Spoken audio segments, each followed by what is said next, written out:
கூடிய அந்த தோட்டத்தை தான் நம்ம ரொம்ப நேசிக்கிறோம், அதை தூக்கி கொடுக்கிறார். இப்ப அல்லாஹ்வுடைய தூதரை ஒரு மாதிரி ஆகுறாங்க. யா அபூ தல்ஹா, இந்த பைருகா தோட்டத்தையா நீ கொடுக்க போற இப்படி கேட்கிறாங்க. ஏன் அப்படி கேட்கிறாங்க? அல்லாஹ்வுடைய வார்த்தையை கரெக்டா புரிஞ்சுட்டு சின்ன செல்வத்தை அவர் கொடுக்கல. நீங்க உம்ராவுக்கு போனவங்க, ஹஜ்ஜுக்கு போனவங்க, மதீனா நகரத்துக்கு போயிட்டு வந்திருப்பீங்கல்ல, உங்க எல்லாருக்குமே தெரியும் மஸ்ஜித் நபவிக்கு கொஞ்சம் பக்கத்துல அருகாமையில ஆப்போசிட்ல அந்த பைருகாங்கிற அந்த தோட்டம் இன்னைக்கும் நீங்க பார்க்கும்படியான காட்சியளிக்கும்படியான நிலையில இருக்குது. இந்த தோட்டம் ஒரு தனி மனிதனுடைய சொத்து. அல்லாஹ் இப்படி ஒரு வசனம் அருள்ன உடனே இதை தூக்கி கொடுக்கும்போது அல்லாஹ்வுடைய தூதரே மிரண்டு போய் கேட்கிறாங்க, ஏன் அபூ தல்ஹா இந்த சொத்தையா நீ கொடுக்க போற? அது வளம் சேர்க்கக்கூடிய சொத்தாயிற்று, அதன் மூலமா நிறைய பொருளாதாரம், நிறைய செல்வம் உன்னை நோக்கி வந்து கொண்டிருக்கிறதே, அதையா கொடுக்க போகிறாய்? அதை கொடுக்க வேண்டாம், அதோ அங்கே ஒரு செல்வம் இருக்கிறதே, அதை கொடுங்களேன் அப்படிங்கிறாங்க. இதோ இங்கே ஒரு சொத்து இருக்கிறதே, அதை கொடுங்களேன் அப்படின்ற சொல்லா அபூ தல்ஹா சொல்றாங்க. அபூ தல்ஹா நபி பெருமானாருக்கு கவுண்டர் கொடுக்கிறாரு. இல்லை இல்லை அல்லாஹ்வுடைய தூதரே, நீங்கள் சொல்லுகின்ற அந்த சொத்தும் நீங்கள் சொல்லுகின்ற இந்த செல்வமும் என்னுடைய விருப்பத்திற்குரியதாக இல்லையே. அல்லாஹ் என்கிட்ட என்ன எதிர்பார்க்கிறா? நான் எதை விரும்புறேனோ அதை கொடுன்னு சொல்றான். அப்ப அந்த சொத்தையும் இந்த செல்வத்தை நான் கொடுத்தேன்னா அது நான் விரும்பாதது, அதன் மேல எனக்கு நேசம் இல்ல, அதன் மேல எனக்கு பார்வையே இல்லை. ஆனா நான் எதை பெருசா பார்க்கிறேன்? எந்த செல்வம் என்னுடைய எல்லா வகையிலும் எனக்கு முதன்மையானதாக தெரிகிறது? இந்த பைருகா என்ற தோட்டம் தான் எல்லா வகையிலும் எனக்கு முதன்மையானதாக தெரிகிறது. எனவே நான் அல்லாஹ்வுடைய கட்டளைப்படி அதைத்தான் உங்களுக்கு அல்லாஹ்வுடைய பாதையில தருவேன் அப்படிங்கிறார். அப்ப அல்லாஹ்வுடைய தூதர் எவ்வளவு சொல்லி பார்த்துட்டு கடைசியில இல்லைன்னு நிற்கிறார். அல்லாஹ்வுடைய தூதர் சொல்லுகிறார்கள், கொடுக்கத்தான் வேண்டும் என்று நீ முடிவு செய்து விட்டால் உன்னுடைய உறவுகளிலிருந்து தொடங்கு அப்படின்ட்டாங்க. அப்ப ஒரு பகுதியை 1/3 உறவுகளுக்கு கொடுத்துட்டு மீதியை தூக்கி என்ன செய்யறாரு? மஸ்ஜிது நபவிக்கு, மதீனா நகரத்து அரசாங்கத்துக்கு அந்த சொத்தை தூக்கி கொடுக்கிறாரு. எப்ப கொடுத்தாரு? நபி பெருமானார் உயிரோடு வாழ்கின்ற காலத்திலே 1400 ஆண்டுகளுக்கு முன்னால் கொடுத்த ஒரு இடம். இன்னைக்கு மஸ்ஜிது நபவியோட ஒன் ஆஃப் த டிபார்ட்மெண்ட் அது, அப்படிதானே? உலகத்திலே நீங்கள் பயணம் செய்து தொழுவதற்கு அனுமதிக்கப்பட்ட பள்ளிவாசல்கள் 3 ஒன்று காபத்துல்லா, இன்னொன்று மஸ்ஜிதுல் அக்ஸா ஜெருசலத்துல பாலஸ்தீனத்தில் உள்ள மஸ்ஜிதுல் அக்ஸா, இன்னொன்று நபி பெருமானார் அவர்கள் கட்டிய இந்த மஸ்ஜிதுல் நபவி. இந்த 3 பள்ளிவாசலை தவிர நிறைய நன்மைகளை பெற்றுத்தரக்கூடிய தொழுகைக்கான பள்ளிவாசல் கிடையாது. நீங்கள் பயணம் செய்து மெனக்கட்டு தொழுவதற்கு அனுமதிக்கப்பட்ட பள்ளிவாசலும் வேற எதுவும் கிடையாது. அதோட இது அட்டாச் ஆயிடுச்சு. அந்த சொத்தோட அந்த அசட்டோட இந்த அசட்டு அட்டாச் ஆயிருச்சுன்னா 1400 ஆண்டு காலமா மஸ்ஜிது நபவியில உலகத்தில் இருந்து வரக்கூடிய எல்லா மக்களும் தொழுதுட்டு இருக்கிறாங்களே, அதனுடைய நன்மையின் மொத்தத்தை இன்னைக்கு அபூ தல்ஹா அவர்கள் சுவைத்துக் கொண்டிருக்காங்க. அன்னைக்கு அந்த ஒரு சொல்லு தானே, ஒரு சொல்லு, நீ விரும்பினதை கூட எவ்வளவு பெரிய தரஜாவுக்குரியவரா நாளைக்கு மர்மையில அபூ தல்ஹா அவர்கள் வந்து நிப்பாங்கிறத நம்மளால உணர முடியுதுல்ல. அப்ப அல்லாஹ்வுடைய கட்டளைப்படி இப்படி ஒரு காரியத்தை அவர் என்ன செஞ்சிட்டாரு? இப்படி பண்ணிட்டு ஒரு ஒரு நிலையை, ஒரு தரஜாவை, இந்த தோட்டம், இந்த பைருகா என்ற செல்வம் அபூ தல்ஹாவுக்கு மட்டும் விருப்பமானது கிடையாது. வேற யாருக்கு விருப்பமானதுன்னா ரசூலுல்லாஹ்வுக்கு விருப்பமானது. ரசூலுல்லாஹ் எப்பெல்லாம் ஓய்வு நாடுவார்களோ, நபி பெருமானார் எப்பொழுதெல்லாம் மன அழுத்தத்திற்கு உள்ளா இருப்பார்களோ அப்பொழுதெல்லாம் மஸ்ஜிது நபவிக்கு அருகாமையில் இருக்கின்ற இந்த பைருகா என்ற தோட்டத்திற்கு சென்று அங்கு உள்ள கிணற்றினுடைய சுனை நீற்றை அருந்தி அங்கே நபி பெருமானார் சிறிது நேரம் படுத்து ஓய்வெடுத்து விட்டு வருவார்கள். ரசூலுல்லாஹ்வுக்கும் அந்த தோட்டத்து மேல ரொம்ப விருப்பம். அப்ப அது எவ்வளவு பெரிய அமைதியா, எவ்வளவு பெரிய பீஸ்ஃபுல்லான இடமா, ரொம்ப விரிவடைந்ததா, அப்படித்தானே அது இருந்திருக்குது. அல்லாஹ்வுடைய தூதர் அப்படி அந்த தோட்டத்தை விரும்பி உள்ள போயிட்டு வரக்கூடியவங்களா இருந்திருக்கிறாங்க அப்படிங்கிற பார்க்க முடியும். அப்ப அந்த சொத்தை தூக்கி என்ன செஞ்சாரு? அல்லாஹ்வுடைய கட்டளைப்படி அபூ தல்ஹா அவர்கள் கொடுத்து விட்டார்கள். இது எதை காட்டுது? நேரம் அவர் யாரு? விரல் விட்டு எண்ணக்கூடிய பணக்காரர்களிலே இந்த அபூ தல்ஹா ஒரு ஆள். மதீனா நகரத்துல விரல் விட்டு எண்ணக்கூடிய பணக்காரர்கள், செல்வந்தர்கள் இருப்பாங்கல்ல, அதுல ஒரு ஆள். அல்லாஹ் என்னைக்குமே உங்களை செல்வந்தனாவே பிறக்க வச்சு செல்வந்தனாவே மரணிக்க வச்சிடவே மாட்டான். இது அல்லாஹ் ஏற்படுத்தி இருக்கிற விதியில ஒண்ணு. நீங்க குர்ஆன் முழுக்க ஆய்வு செஞ்சு பார்த்தாலும், வரலாறு நெடுகிலும் சென்று பார்த்தாலும், எந்த நபிமார்களுடைய வரலாறுக்குள்ளே நுழைந்து பார்த்தாலும், எந்த சஹாபியினுடைய வரலாற்றுக்குள்ளே நுழைந்து பார்த்தாலும், அவர்கள் ஒரு காலகட்டத்திலே ஏழ்மையில் இருந்திருப்பார்கள், ஒரு காலகட்டத்திலே செல்வத்தில் இருந்திருப்பார்கள். இதை மாறி மாறி வர வைப்பதாக அல்லாஹ் திருமறை குர்ஆனிலே சொல்லுகிறான். நாம் காலச்சக்கரத்தை மக்களிடையே சுழல விடுகிறோம். கீழே இருக்கிறவன் மேல போவான், மேல இருக்கிறவன் கீழே வருவா. எல்லாருக்கும் ஒரே மாதிரியான செழிப்பான வசதி கிடையாது. குறிப்பிட்ட காலம் வரை உங்களுக்கு நாம் வசதி வாய்ப்பை குறிப்பிட்ட காலம் வரை திருமறை குர்ஆன்ல குறிப்பிட்ட காலம்னு போட்டு சர்ச் பண்ணி பாருங்க, எவ்வளவு வசனம் வரும் தெரியுமா? அவ்வளவு வசனம். ரெண்டு அர்த்தத்துல ரெண்டு விஷயத்தை அல்லாஹ் சொல்றான். குறிப்பிட்ட காலம் பூமியில் வசிப்பிடத்தை ஏற்படுத்தி இருக்கிறோம் அப்படின்னு நிறைய வசனங்கள் அல்லாஹ் பேசுறான். குறிப்பிட்ட காலம் செல்வத்தை உங்களுக்கு நிர்ணயித்திருக்கிறோம். குறிப்பிட்ட காலம் தான். அப்படியே குறிப்பிட்ட காலமா செல்வத்தை பைருகாவை தூக்கி கொடுக்கிற அளவுக்கு ஒரு சகாபி இருந்தாரு. இவருக்கு அல்லாஹ் ஒரு குறிப்பிட்ட காலத்துக்கு பிறகு செல்வத்தினுடைய நிலையை அப்படி தாழ்த்தி கொண்டு வந்தான். அன்னைக்கும் அவங்களுடைய நிலை மாறல. செல்வந்தர்களாக இருக்கும் போது எப்படி அல்லாஹ்வுடைய பாதையிலே அள்ளி கொடுத்தார்களோ அதுபோல செல்வத்தனத்தில் இருந்து மிக ஆக மோசமான நிலைக்கு அவர்கள் இறங்கியதற்கு பிறகும் தள்ளப்பட்டதற்கு பிறகும் அல்லாஹ்வுடைய பாதையிலே செலவழிக்க வேண்டும் என்ற எண்ணம் இருக்கிறதே, அல்லாஹ்வுடைய பாதையிலே செலவழிக்க வேண்டும் என்ற நோக்கம் இருக்கிறதே, அந்த நோக்கத்திலே எந்த விதமான தளர்வும் அவர்களுக்கு மத்தியிலே ஏற்படவில்லை. மூமின்களுக்கு அல்லாஹ் ஒரு பண்பை சொல்லுகிறான். என்ன பண்பை சொல்லுகிறான்? அல்லதீன யுன்ஃபிகூன ஃபி ஷர்ராய் வல் அர்ராய். மூமின்கள் எப்படிப்பட்டவர்கள் தெரியுமா? அவர்கள் செழிப்பிலும் அல்லாஹ்வுடைய பாதையிலே செலவிடுவார்கள், வறுமையிலும் அல்லாஹ்வுடைய பாதையிலே செலவிடுவார். மூமினுடைய பண்பு அல்லாஹ் பண்புகளாக நிறைய இடங்களில் பட்டியல் போட்டுக்கிட்டே வர்றான். அதுல ரொம்ப முக்கியமா 4 பண்பு அல்லாஹ் சொல்லி தர்றான். அதுல ஒண்ணு என்னன்னா அல்லதீன யுன்ஃபிகூன ஃபி ஷர்ராய் வல் அர்ராய். மூமின்கள் எப்படிப்பட்டவர்கள் என்றால் வறுமையிலும் செழிப்பிலும் அவர்கள் அல்லாஹ்வுடைய பாதையிலே செலவு செய்வார்கள். வல் காலிமீனல் கைல். அவர்கள் கோபத்தை மென்று விழுங்குவார்கள். கோபமே வராது இல்ல, கோபம் வரும், காட்ட மாட்டாங்கிறான். மூமினுடைய பண்பா கோபமே வராட்டினா மனுஷத்தன்மைக்கு அப்பாற்பட்டு போயிடும். கோபம் வரணும், அப்படி வரும். ஆனா அந்த கோபத்தை மனிதர்கள்ட்ட என்ன செய்ய மாட்டாங்க, அடக்குமுறை பண்ற மாதிரி எந்நேரமும் ஒரு பெரிய அந்த மாதிரி காட்ட மாட்டாங்க, மென்னு முழுங்கிடுவாங்க அப்படின்னு 3வது பண்பை சொல்லிட்டு வல் ஆஃபீன அனின் நாஸ். மனிதர்களை மன்னித்து அலட்சியம் செய்து விடுவார்கள். சரி போ பண்ணியா போ அப்படின்னு மன்னித்து விடுவார்கள் அப்படின்னு ஒரு 4 பண்பை அல்லாஹ் ரப்பல் ஆலமீன் திருமறை குர்ஆன்ல சொல்றான்ல. இந்த பண்புக்கு உரியவராகவும் அபூ தல்கா இருக்கிறார். எப்படி இருக்கிறாரு?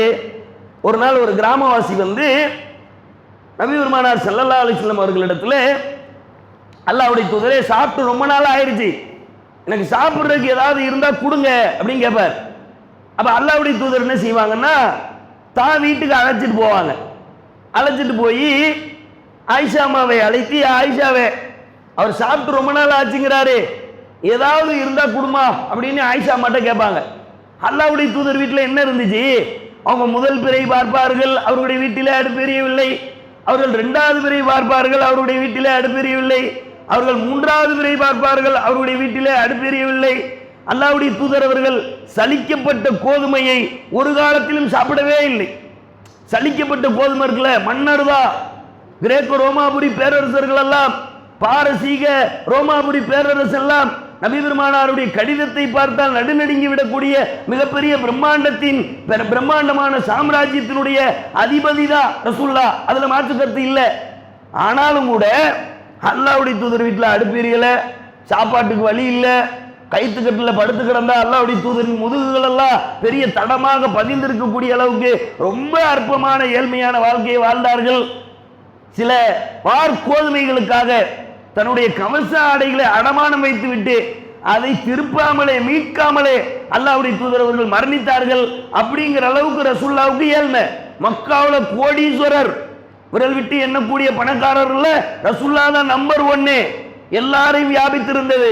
நபி பெருமானாருடைய செல்வம், கதிஜா அம்மையார் அவர்களுடைய செல்வமும் நபி பெருமானாருடைய செல்வமும் மக்கமா நகரத்தை வியாபித்து சூழ்ந்திருந்தது.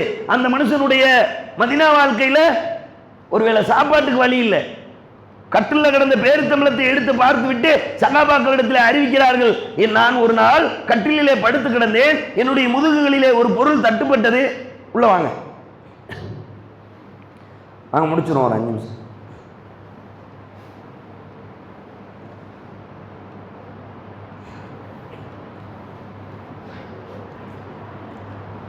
ஒரு பொருள் என்னுடைய முதுகிலே தட்டுப்பட்டது, என்னன்னு எடுத்து பார்த்தேன், அது ஒரு பேரித்தம்பழம், அதை உண்ண வேண்டும் என்று எனக்கு ஆசையாக இருந்தது. ஒரு மன்னர் சொல்றாரு, ஒரு பேரிச்சம்பளத்தை பார்த்து சாப்பிடுறதுக்கு ஆசையா இருந்துச்சான். அப்படியான ஒரு ஏழ்மையில நபி பெருமானார் ஸல்லல்லாஹு அலைஹி வஸல்லம் அவர்கள் வாழ்ந்ததுனால வீட்டுக்கு கூட்டு போனா கொடுக்கறதுக்கு ஒண்ணுமே இல்லை. ஒண்ணுமே இல்லைன்ன உடனே அல்லாஹ்வுடைய தூதர் வீட்டில இருந்து திருப்பி சபைக்கே கூட்டு வராங்க. எந்த சபையில் இருந்து புறப்பட்டார்களோ சஹாபாக்கள் எல்லாம் அமர்ந்திருக்கின்ற நிறைந்திருக்கின்ற அந்த சபைக்கு திருப்பி கூப்பிட்டு வந்து மக்கள்கிட்ட கேட்கிறாங்க, மக்களே இவருக்கு உணவளிக்கிறதுக்கு யாராவது தயாரா இருக்கிறீங்களா அப்படின்னு கேட்டா அபூ தல்ஹா நான் தயாருங்கிறார்.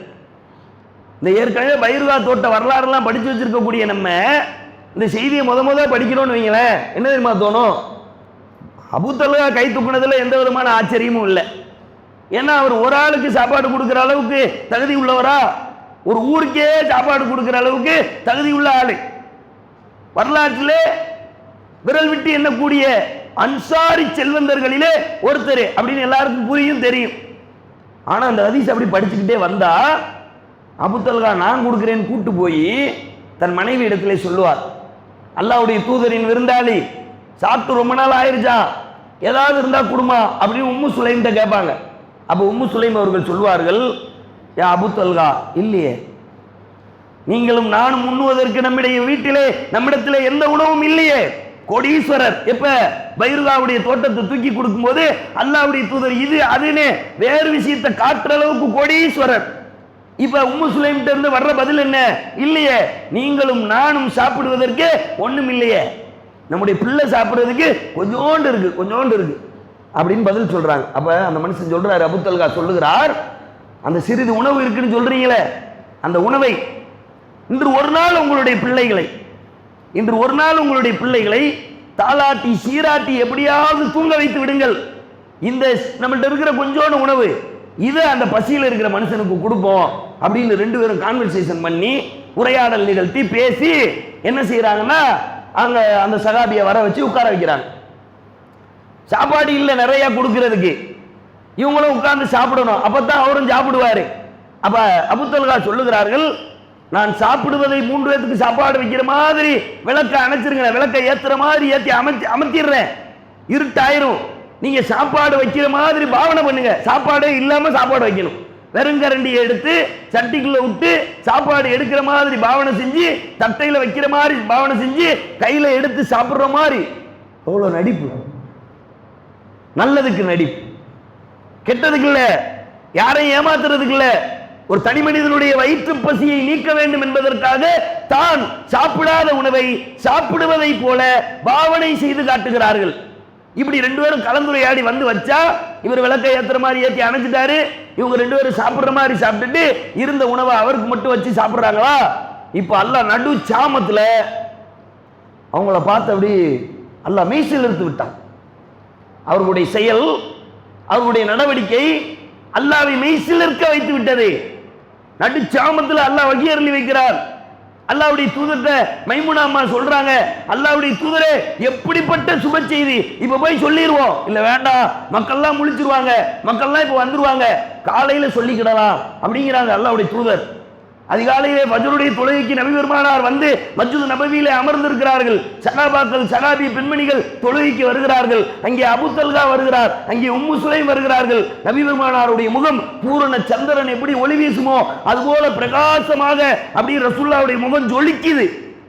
ஜொலிச்சுக்கிட்டே ரெண்டு பேரையும் பார்த்து சொல்லுகிறார்கள், யா அபூ தல்ஹா, யா உம்மு சுலைம், நேற்று இரவு நீங்கள் நடந்து கொண்ட செயலை பார்த்து அல்லாஹ்வே மெய்சிலிர்த்து விட்டான். அல்லாஹ்வுக்கு மெய்சில் இருப்பு இருக்கா? அல்லாஹ்வு சமத், அல்லாஹ் தேவையற்றவன், அது உவமான சொல்லு. அல்லாஹ் மெய்சில் இருந்து விட்டான். உங்கள் தொடர்பாக ஒரு வசனம் அருளப்பட்டிருக்கிறது, தனக்கே தேவை இருந்த பொழுதிலும் கூட தன்னை விட பிறர் மீது நலம் நாடக்கூடியவர்களாக இவர்கள் இருக்கிறார்கள். தன்னிடம் இருக்கின்ற கஞ்சத்தனத்தில் இருந்து எவன் பாதுகாப்பு பெறுகிறானோ அவன்தான் நாளை மறுமையிலே வெற்றி பெறக்கூடியவன் அப்படின்னு நீங்க ரெண்டு பேரும் வெற்றி பெற்ற ஆட்கள் அப்படின்ட்டா அல்லாஹ். புரியுதா உங்களுக்கு? காசு நிறைய இருக்கும்போது பயிர்காலத்துக்கு கொடுக்கிறதுக்கு ஒரு சின்ன சலனம் கூட அவருக்கு ஏற்படல. தான் பிள்ளைகளுக்கு மட்டும்தான் சாப்பாடு இருக்குங்கிற நிலை வரும்போதோ ஒரு சின்ன சலனம் கூட அவருக்கு ஏற்படல. அப்ப எல்லா நிலையிலும் தர்மத்தை அவர்கள் ஒரு காலத்திலும் என்ன செய்யவில்லை, சுருக்கி கொள்ளவில்லை என்பதை கவனத்தில் கொண்டு தர்மம் எல்லா வகையிலும் இந்த உலகத்திலும் நாளை மறுமையிலும் உங்களுக்கு பயனளிக்கக்கூடிய ஒரு நற்செயல் என்பதை கவனத்தில் கொண்டு எல்லா சந்தர்ப்பங்களிலும் உங்களிடத்தில் எந்த மக்கள் வந்து பொருளாதாரத்தை யாசிக்கக்கூடிய நிலையில் கேட்டாலும் எந்த தேவைக்காக கேட்டாலும் நீங்கள் மறுக்காமல் கொடுக்கக்கூடிய மக்களாக இருக்கின்ற பொழுது அல்லாவும் மறுக்காமல் உங்களுக்கு அள்ளி அள்ளி வழங்கக்கூடியவனாக இருப்பான். அது அல்லாஹ்வுடைய புறத்திலிருந்து தரப்பட்ட வாக்குறுதி என்று சொல்லி என்னுடைய முதல் உரைக்கு திரையிடுகிறேன். வாகிருதவனா அனில் ஹம்துலில்லாஹி ரப்பில் ஆலமீன். வாங்க கொஞ்சம் முன்னாடி வாங்க, நீங்களும் வாங்க.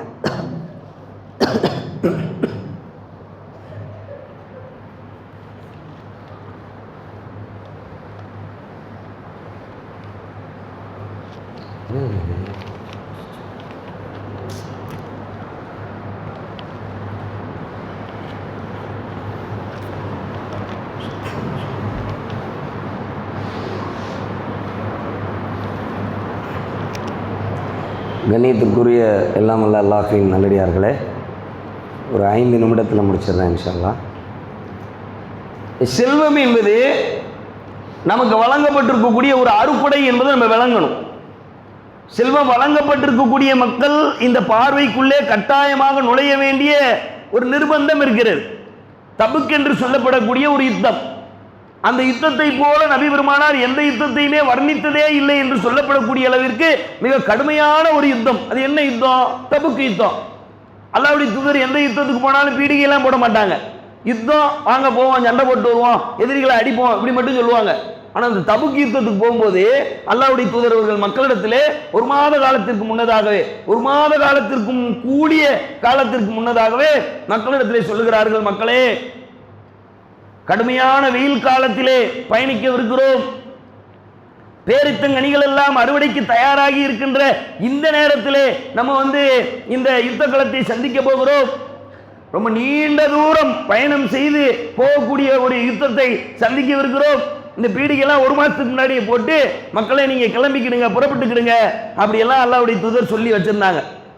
இப்படி எல்லாரும் கிளம்பிக்கிட்டு இருக்கும்போது ஒரு சில சகாபாக்கள் ரசூலுல்லாஹ்ட்ட வர்றாங்க.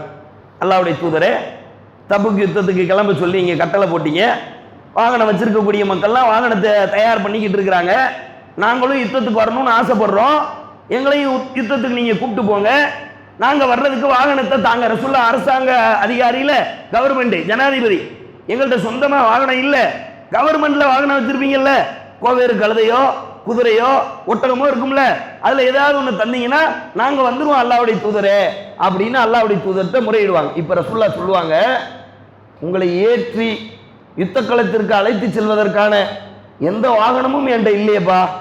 அவங்கவுங்க பணத்தை போட்டு அவங்கவுங்க பொருளாதாரத்தை போட்டு யுத்த களத்துக்கு வந்துக்கிறாங்க.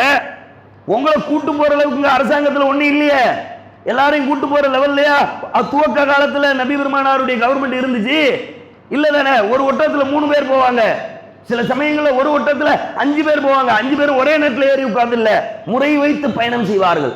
ஒரு ஒட்டகத்தில் 3 பேர் ரசூலுல்லாஹ் அப்படி பிரிச்சு விடுவாங்க. 300 பேர் இருந்தால் 10 ஒட்டகம் தான் இருக்கும், 3 பேரை பிரிச்சு விட்டுருவாங்க. இந்த ஒட்டத்துக்கு நீங்க 3 பேர், இந்த ஒட்டத்துக்கு நீங்க 3 பேர், கொஞ்சம் தூரம் நடந்து போங்க, கொஞ்சம் தூரம் உட்கார்ந்து போங்க, இப்படி மாறி மாறி ஒரு இடத்துக்கு என்ன செய்யணும், பயணம் செய்ய வேண்டும். அப்படியான ஒரு நிலை. இப்போ இந்த சகாபாக்கள் இப்படி ஒரு ஸ்டேஜ் அடைஞ்சிட்டு இல்லைன்றுவாங்களா அல்லாஹ்வுடைய தூதர். அப்படி திரும்பி போகும்போது தங்களுடைய கண்களிலே கண்ணீர் வடித்து கொண்டு திரும்புவதை ரசூலுல்லாஹ் அறிய மாட்டார்கள். கேட்பாங்க, ரசூலுல்லாஹ் இல்லைன்றுவாங்க, இவங்க கிளம்பிடுவாங்களா? சூரத்து தௌபா எடுத்து படிச்சு பாருங்க. அல்லாஹ் சொல்லுகிறான், நபியே உன்னிடத்திலே வாகனம் கேட்டு வந்தார்களே, அவர்களிடத்திலே நீங்கள் அல்லாஹ்வுடைய பாதையிலே அந்த யுத்த களத்திற்கு அழைத்து செல்லுகின்ற எந்த வாகனமும் என்னிடத்தில் இல்லை என்று நீங்கள் சொன்னபோது, அவங்க கேட்டாங்க, நீங்க இல்லைன்னு சொல்லிட்டீங்க, சொன்னபோது அல்லாஹ் தொடர்ச்சி அது ரசூலுல்லாஹ்க்கு தெரியாது, இந்த 2 தான் ரசூலுல்லாஹ்க்கு தெரியும். நீங்க சொன்னபோது அல்லாஹ்வுடைய பாதையிலே செலவிடுவதற்கு எங்களிடத்திலே எந்த செல்வமும் இல்லையே என்று தங்களுடைய கண்களிலே கண்ணீர் வடித்துக் கொண்டு திரும்புகிறார்கள். அவர்களிடத்திலே நீங்கள் சொல்லுங்கள், அவர்கள் மீது எந்த குற்றமும் இல்லை என்று சொல்லுங்கள் அப்படிங்கிற அல்லாஹ். செல்வம் இருந்திருந்தா நம்மளும் அல்லாஹ்வுடைய பாதையில சொந்த ஒட்டகத்துல, சொந்த கோவேறு கழுதையில, சொந்த குதிரையில போய் அல்லாஹ்வுடைய பாதையில உயிரை கொடுத்துருப்போமே அப்படின்னு ஃபீல் பண்ணி அழுதாங்க. அப்ப செல்வத்தை நம்ம அப்படி பார்க்கணும். செல்வம் வழங்கப்பட்டிருக்கக்கூடிய மக்கள் நம்மள்ட்ட செல்வம் இருக்கிறதுனால தானே கேட்கிறாங்க, கேட்டுக்கிட்டே இருக்கிறாங்க, அப்படி பார்க்க கூடாது. செல்வம் இருந்தா அந்த வாகன கூட்டத்தை போல தபுக்கு யுத்த அந்த பயணத்தின் போது சகாபாக்கள் என்ன உணர்வை அடைந்தார்களோ அது மாதிரி ஒரு உணர்வை அடைந்து செல்வம் வழங்கப்பட்ட ஆள் தான் செல்வத்தை கொடுக்க முடியும். செல்வம் வழங்கப்படாத ஆளு செல்வத்தை கொடுக்க முடியாது. அதுவே ஒரு பெரிய பாக்கியம் என்பதை கவனத்தில் கொண்டு நீங்கள் செல்வம் வழங்கப்பட்டிருந்தால் அல்லாஹ்வுடைய பாதையிலே செலவிடுங்கள். இந்த உரை பொதுவான தர்மம் சார்ந்ததாக இருந்தாலும் ஏகத்துவ முஸ்லிம் ஜமாத் கரும்பு கடை ஆசாத் நகர் கிளையிலே நாம் பல்வேறு விதமான பணிகளை செய்து வருகிறோம். அவ்வாறு செய்யப்படுகின்ற அந்த பணிகளுக்கு மேலே ஒரு இடத்தை வாங்கி அதை செட்டு போட்டு அது பள்ளிவாசலாக இயங்கி கொண்டு இருக்கிறது. பெண்கள் அதிகமாக வருகை தந்த காரணத்தினால் இடப்பற்றாக்குறையினால் பக்கத்திலேயே ஒரு இடத்த ரெடி பண்ணி வாங்கி அதுக்கு செட்டெல்லாம் போட்டு பல்வேறு விதமான பணிகள் தொடர்ச்சியாக இந்த மஹல்லாவிலே நடந்து கொண்டிருக்கிறது. அப்படி அந்த பள்ளிக்காக இடம் வாங்கப்பட்ட அந்த நிலையில் 1,25,000 ரூபாய் கடனாக பெரிய அளவில் ஏற்பட்டிருக்கிறது. அந்த மக்களை பொறுத்த மட்டில் அது ஒரு பெரிய தொகை. ரொம்ப ரொம்ப குறைந்த மக்கள் தான் அங்கே பணி செய்து கொண்டிருக்கிறார்கள். 1,25,000 ரூபாய் பணம் என்பது ரொம்ப கூடுதலான ஒரு பணமாக இருக்கின்ற காரணத்தினால் இந்த ஜும்மாவுடைய வசூலில் உங்களுடைய பொருளாதாரத்தை உங்களிடம் இருக்கின்ற செல்வத்தில் சிறிதை அவர்கள் எதிர்பார்த்து உங்களை நாடி வந்திருக்கிறார்கள். எனவே அந்த கடனை முழுமையாக அடைப்பதற்கு இந்த பகுதியில் வசிக்கின்ற மகளாவாசிகள் இந்த செய்திகளை எல்லாம் உங்களுடைய மனதிலே ஆழமாக பதிய வைத்து கொண்டு உங்களால் முடிந்த பொருளாதாரத்தை அல்லாஹ்வுடைய பள்ளிவாசலுக்காக அல்லாஹ்வுடைய ஆலயத்திற்காக வாரி வழங்கும்படி நிர்வாகத்தின் சார்பாக நாம் கேட்டுக்கொள்கிறோம். இந்த தர்மத்திலேயே இந்த உணவு கொடுத்த தர்மங்கள் மற்ற தர்மங்கள் எல்லாம் தொடர்ச்சியான பலனை தரக்கூடியது கிடையாது. ஆனால் பள்ளிவாசலுக்காக நீங்கள் கொடுக்குறீங்கல்ல அந்த தர்மத்தை நிலையான தர்மம் அப்படின்னு நபி பெருமானார் வகுக்கிறார்கள். ஸதகத்துல் ஜாரியா, நிலையான தர்மமாக அது உங்களுக்கு பதிவாயிரும். நிலையான தர்மம்னா இந்த பள்ளிவாசலுக்காக நீங்கள் பணத்தை கொடுத்து விட்டீர்கள் என்றால் கியாமத் நாள் வரைக்கும் அல்லது அந்த பள்ளிவாசல் அழிகிற வரைக்கும் யாரெல்லாம் வந்து தொழுவாங்களோ என்னென்ன இபாதத்தெல்லாம் நடக்குமோ என்னென்ன நன்மைகளெல்லாம் அங்கே செய்யப்படுமோ அதுக்கான முழு கூலிகளும் என்ன செய்யப்படும், உங்களுக்கும் அல்லாஹ்வுடைய புறத்திலிருந்து தரப்படும் என்பதை கவனத்தில் கொண்டு ஆசாத் நகர் கரும்பு கடை கிளை சார்பாக வந்திருக்கக்கூடிய அந்த சகோதரர்களுக்கு பொருளாதாரத்தை வாரி வழங்கும்படி நிர்வாகத்தின் சார்பாக கேட்டு என்னுடைய உரைக்கு திரையிடுகிறேன். வாகரத்துவானா அனில் அல்ஹம்துலில்லாஹி ரப்பில் ஆலமீன்.